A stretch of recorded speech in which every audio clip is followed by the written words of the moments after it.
YouTube's SDL0320 representing JVS, so I'm back here again for another review. I was blessed with the ability of being able to watch Incredibles 2 last week, and I gotta say, it's great.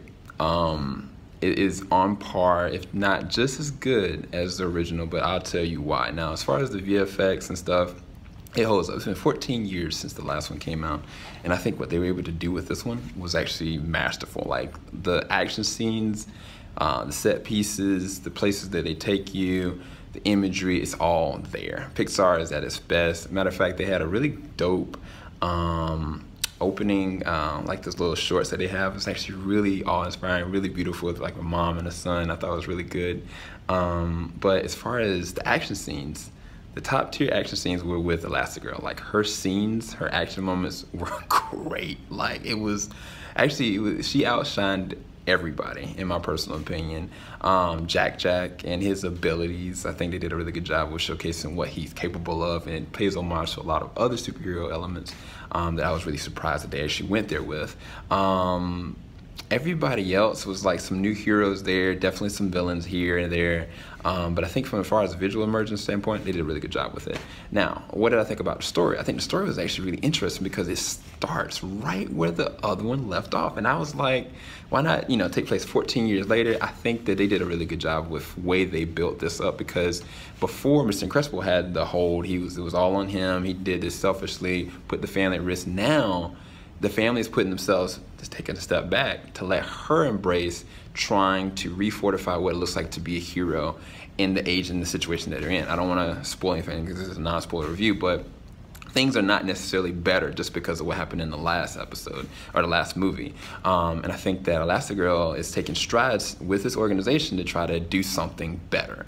And it gets her into a swell of stuff. But the more interesting thing is Mr. Incredible has to be sidelined and can't really rise to the occasion as the hero. He has to be a dad. And I think that being an upcoming father myself, like, I really thought that was inspiring. Like, matter of fact, like, when you got like a son that's like super fast, but at the same time needs help with math, you got like a daughter that's dealing with all these teen angst and anxiety and all these other kind of things, and then you got a baby that you can't really control, but deals with the same exact ramifications that a real baby has. I was like, how is he gonna do it? Like, it literally almost drove him crazy. Edna makes her appearance in this one. I really loved her. They did a really good job with Frozone in this one, even though they don't give any allusion to his wife in this one, unfortunately. But he does some really dope things in this one. The villain, all I can say is when you see Screensaver, they're not to be trifled with. Like, Screensaver comes for that throat, and so I think they did a really good job with that. The only negatives I would say is that they did a really good job with Violet and her powers and her as a hero, but I think that some of the arc with her in the beginning and even in the middle is just kind of unnecessary. The other thing is Dash is one of my favorite characters in the very first movie, and they really don't give him much in this one in terms of action, and I was really saddened by that. I was like, give him a moment to actually shine. Maybe in future incarnations we'll see, but the ones that stood out definitely were Elastigirl, what she was able to do. This is really her movie in so many different extents. But Jack steals the show. Like, he is the MVP. Like, this is one fight that Jack is just by himself, and I was like, Jack, you the freaking man. Mr. Incredible is there. I think it was better to see him as a father in this one more than anything. But all around, if I had to give it a review, I'd give it a 9.5 out of 10. Like, it actually is just as good as the first one. There are some downsides that kind of cut it and hold it back, but it picks up right where the other one left off, and I think you're gonna really enjoy it with your family.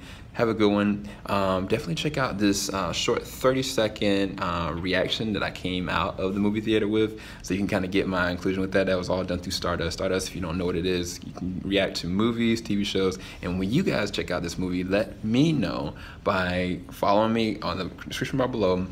Make sure you tag us at JVS so I get to know what you guys think, okay? Keep it locked. JVS ain't gonna stop.